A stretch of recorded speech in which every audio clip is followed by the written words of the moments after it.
আমাদের জুলাই অভ্যুত্থানের অন্যতম নায়ক। আমি বিশেষ করে ব্যক্তিগতভাবে মনে করি, আমি বৈষম্যবিরোধী ছাত্র আন্দোলনের কেন্দ্রীয় সমন্বয়ক ছিলাম। আমাদের অনেক সমন্বয়ক ছিল, সমন্বয়ক থেকে ছাত্র উপদেষ্টা হয়েছে। কয়জন মানুষ এই শহীদদের কথা মনে রেখেছিল?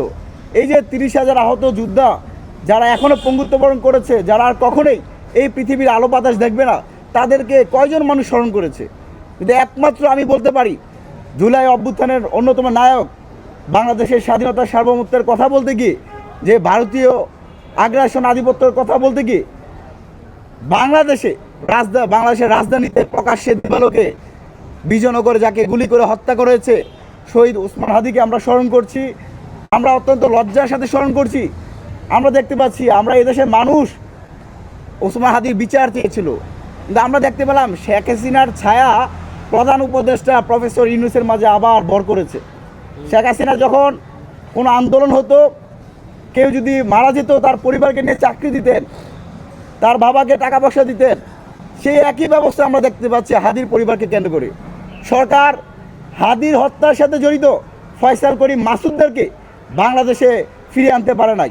দেখুন, ভারত তো ইসরায়েল না, ভারতের সাথে বাংলাদেশের কূটনৈতিক সম্পর্ক রয়েছে। বাংলাদেশ কেন ভারতীয় হাইকমিশনকে বলছে না ফয়সাল করিম মাসুদকে বাংলাদেশে ফিরে দিতে? কেন দিচ্ছে না তারা? সেই বিষয়ে তারা কর্ণপাত করে না, তারা হত্যাকারীদের বিচার করতে পারে নাই। কিন্তু অন্যদিকে আমরা দেখতে পাই প্রফেসর ইউনূস ওসমান হাদির পরিবারকে, তার বড় ভাইকে যুক্তরাজ্যের বার্মিংহামে তাকে অ্যাম্বাসির দায়িত্ব দিচ্ছেন, তার পরিবারকে 1 কোটি টাকা দিচ্ছেন ফ্ল্যাট কেনার জন্য। তার আবারও শুনতে পাচ্ছি তার পরিবারকে জীবন নির্বাহের জন্য আরও 1 কোটি টাকা দিচ্ছে। দেখুন, ওসমান হাদি এখন শুধু তার পরিবারের সম্পত্তি নয়, ওসমান হাদি এদেশের 18 কোটি মানুষের সম্পত্তি। আমরা এই যে শেখ হাসিনার নাটক, এই শেখ হাসিনার নাটক আর বাংলাদেশে দেখতে চাই না।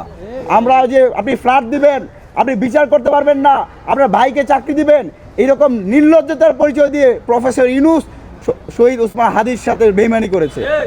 আমরা আবারও আজকের এই সংবাদ সম্মেলন থেকে শহীদ ওসমান হাদির সাথে জড়িতদেরকে দ্রুত সময়ের মধ্যে বিচার করার মধ্য দিয়ে যে বিচারহীনতার সংস্কৃতি ছিল, সেখান থেকে বের হয়ে বিচারের সংস্কৃতির মধ্যে দাবিতে হবে আমরা আহ্বান জানাই।